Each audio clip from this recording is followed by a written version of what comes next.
নমস্কার বন্ধুরা, আমি কেয়া কথাতে আবার নিয়ে চলে এসেছি নতুন একটি ভিডিও। আসুন দেখে নেওয়া যাক। কড়াইতে তেল দিয়ে আমি গ্যাস জ্বালিয়ে দিলাম।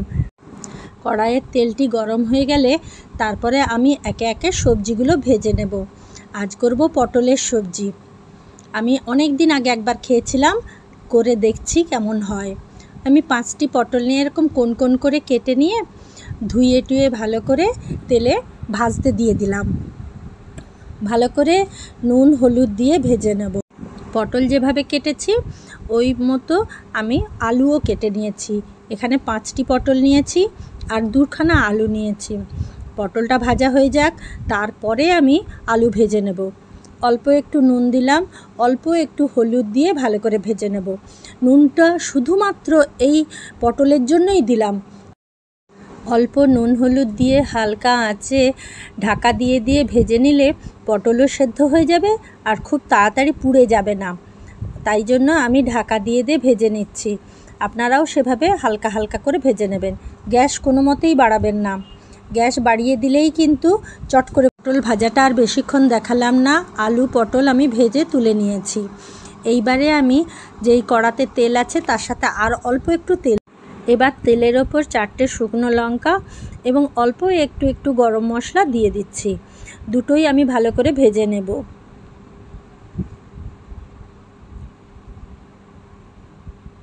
এবার আমি নারকেল কুড়ে রেখেছিলাম, সেইটা একটু তেল মাখিয়ে রেখেছিলাম যাতে ফটফট করে না ফোটে।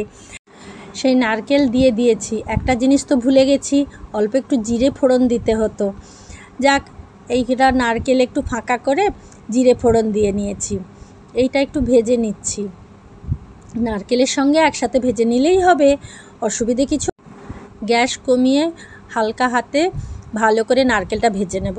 অনেকক্ষণ দিয়েই ভাজতে হবে। হালকা হালকা করে ভেজে নিন।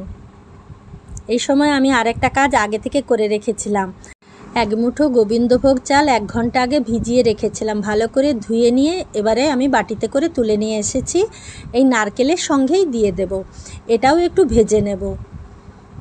এই চাল 1 ঘন্টা ভিজিয়ে রাখলেই হবে। আর যদি সময় না পান 1/2 ঘন্টা ভেজালেও কোনো অসুবিধে হবে না। ভালো করে ভেজে নিলে বেশ সুন্দর গন্ধ বেরোবে। এমনিতেই তো গোবিন্দভোগ চালের একটা আলাদা গন্ধ আছে, আর তরকারিতে যদি যায় গোবিন্দভোগ সেটাতেও বেশ সুন্দর গন্ধ বের হয়। আমি ভালো করে ভেজে নিচ্ছি।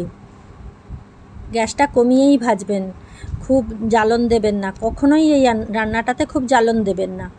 এইবারে আমি জিরে গুঁড়ো 1/2 চামচ নিলাম, 1/2 চামচ ধনিয়া গুঁড়ো নিচ্ছি, আর নেব লঙ্কা গুঁড়ো।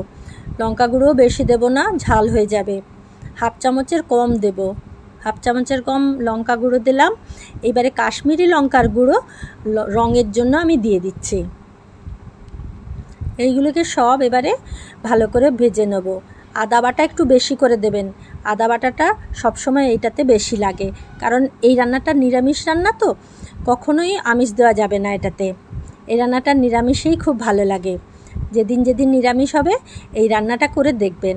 আর ভালো লাগলে আমাকে লাইক শেয়ার সাবস্ক্রাইব করতে ভুলে যাবেন না।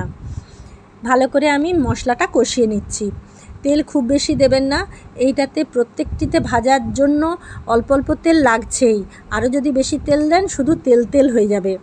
কম তেলেই ভালো, বয়স্ক লোকেরা খেতে পারবে। তাহলে না হলে কিন্তু বয়স্ক লোকেরা খেতে পারবে না।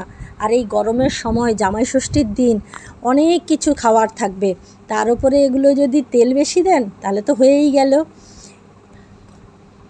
খুব হালকা উনুনের তাপে এই রান্নাটা করতে হবে। খুব বেশি তাপের ফলে যদি কিছু পুড়ে যায়, মশলা বা নারকেল বা গোবিন্দভোগ চাল বা আলু পটল, কোনোটাই স্বাদের হবে না। তাই গ্যাস সবসময় মিডিয়াম বা লো ফ্লেমে জ্বালাবেন। ভালো করে নেড়েচেড়ে নিচ্ছি। বেশ কিছুক্ষণ নেড়েচেড়ে নিলে এই যে মশলা টশলা আছে আস্তে আস্তে তার থেকে একটু একটু করে তেল ছাড়তে শুরু করবে। অল্প অল্প জল জল মতো হবে। এরপরে নুন দিয়ে দিলাম পরিমাণ মতো। এই নুনটা দেখে দেবেন, কারণ পটল আলুতে নুন রয়েছে। এইটা আপনারা পরিমাণ বুঝেই দেবেন। হলুদও এই সময় দিয়ে নিলাম। এরপরে আরও ভালোভাবে তেলটা ছাড়তে শুরু করবে।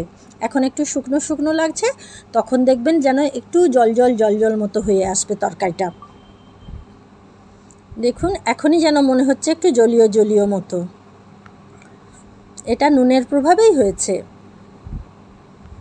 বেশ ভালো করে কষিয়ে নিচ্ছি। এইবার জল দিয়ে দেব, আর কষাবো না। পরিমাণ মতো জল দিয়ে দেবেন, যাতে আলু পটল সবই ভালোভাবে সেদ্ধ হয় এবং সঙ্গে গোবিন্দভোগ চালও। এইবার আমি ঢাকা দিয়ে দেব। ঢাকা দিয়ে 10-15 মিনিট আমি ফুটতে দেব। এই সময় আপনারা গ্যাস বেশি করে দেবেন, ফ্লেম বাড়িয়ে দিলেও কোনো অসুবিধে নেই।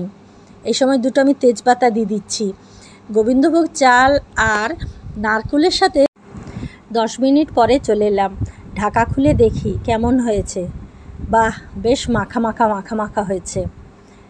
এই সময় আমি তেজপাতা দুটি তুলে ফেলে দেব। একটু জল আছে, বেশি জলও নেই, মরে গেছে জলটা। বেশ সুন্দর হয়েছে, কি সুন্দর গন্ধ বের হচ্ছে। এই সময় আমি একটু চিনি দিয়ে দেব। নিরামিষ তরকারি চিনি না দিলে ঠিক টেস্ট ভালো খোলে না। চিনি ঘিটা একটু বেশি করেই দেবেন, টেস্টও ভালো লাগবে খেতে। এরপরে আমি দিয়ে দেব অল্প একটু জিরে গুঁড়ো। হাতের সাহায্যে আমি দিয়ে দিচ্ছি, ভাজা জিরের গুঁড়ো কিন্তু। ভাজা জিরের গুঁড়ো দেওয়া হয়ে গেছে। এরপরে আমি 2 চিমটি গরম মশলার গুঁড়ো দিয়ে দেব।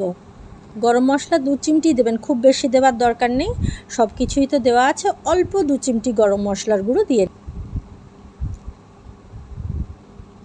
নেড়ে চেড়ে নিলাম। খুব সুন্দর গন্ধ হচ্ছে।